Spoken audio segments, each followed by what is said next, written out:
নমস্কার। এই মুহূর্তে বড় আপডেট অন্নপূর্ণা যোজনার। মাননীয় মুখ্যমন্ত্রী আজকেই ঘোষণা করলেন আগামীকাল থেকে অন্নপূর্ণা যোজনার ফর্ম ফিল আপ অনলাইন এবং অফলাইন দুটোই আরম্ভ হতে চলেছে। তো এই ফর্ম ফিল আপে কী কী ডকুমেন্ট লাগবে, কিভাবে আবেদন করবেন, কালকে বিস্তারিত আলোচনা করার পরে আপনাদেরকে জানিয়ে দেওয়া হবে। প্রথমে শুনে নিন কি বলেছে মুখ্যমন্ত্রী আজকে। আগামীকাল বিকেলে নবান্ন থেকে আমি এবং সংশ্লিষ্ট দপ্তরের মাননীয় মন্ত্রী সিএস এফএস এবং অন্য আধিকারিকদের উপস্থিতিতে অগ্নিমিত্রা পাল এবং আমি একটি ফর্ম পাবলিশ করব, যেই ফর্ম অন্নপূর্ণা যোজনায় ফিল আপ করতে হবে এবং আমরা কালকেই বিস্তারিত বলবো। কারণ এনরোলমেন্ট যখন যত তাড়াতাড়ি করবেন তত বেনিফিট আমরা দিতে পারবো। আমাদের অন্নপূর্ণা যোজনার প্রক্রিয়াটা শুরু হয়ে যাবে কাল থেকে। যেমন যেমন ফর্ম ফিল আপ হবে তেমন তেমন ৩,০০০ টাকা ট্রান্সফারও শুরু হয়ে যাবে।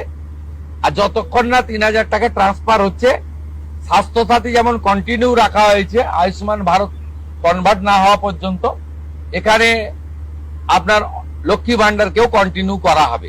বিস্তারিত কালকে আপনারা জানতে পারবেন। ফর্মের কপিও আপনারা কালকে পাবেন।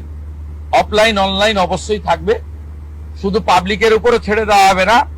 বিধায়করা নিজ উদ্যোগে ফর্ম ফিল আপ করাবেন এবং সরকারও বিডিওদের নেতৃত্বে প্রত্যেক বাড়িতে বাড়িতে ফর্ম ফিল আপের জন্য সহযোগিতা করার জন্য লোক পাবেন। এবং মাথায় রাখতে হবে, ভারতীয়রাই কেবলমাত্র এই সুযোগ পাবেন, অভারতীয়রাই সুযোগ পাবেন না। ভারতবর্ষের সরকারের টাকা বাংলাদেশ থেকে আসা অবৈধ অনুপ্রবেশকারীদের দেওয়ার জন্য নয়, এটা খুব ক্রিস্টাল ক্লিয়ার। তো আশা করি বন্ধুরা সবাই বুঝতে পেরেছেন। আগামীকাল অর্থাৎ 27/5/2026 অন্নপূর্ণা যোজনার কিন্তু ফর্ম ফিল আপ আরম্ভ হতে চলেছে।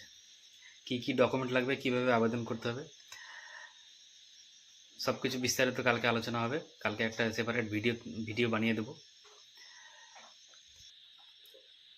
আশা করা যাচ্ছে যারা লক্ষ্মীর ভাণ্ডার প্রকল্পের টাকা পেতেন তাদেরকে হয়তো যে কোনো একটা ডকুমেন্ট দিয়ে কেওয়াইসি করতে হতে পারে সম্ভবত। কেওয়াইসি যদি করতে হয় তাহলে কীভাবে করতে হবে সেটিও কালকে জানিয়ে দেওয়া হবে। আর যারা নতুন ফর্ম ফিল আপ করবেন তাদেরকে তো নতুন করে করতেই হবে, কী কী ডকুমেন্ট লাগবে সেটাও জানিয়ে দেওয়া হবে। তো বন্ধুরা আজকের এইটুকুই ছিল আপডেট। ভালো থাকবেন, সুস্থ থাকবেন, দেখা হবে কালকে পরবর্তী ভিডিওতে। ধন্যবাদ।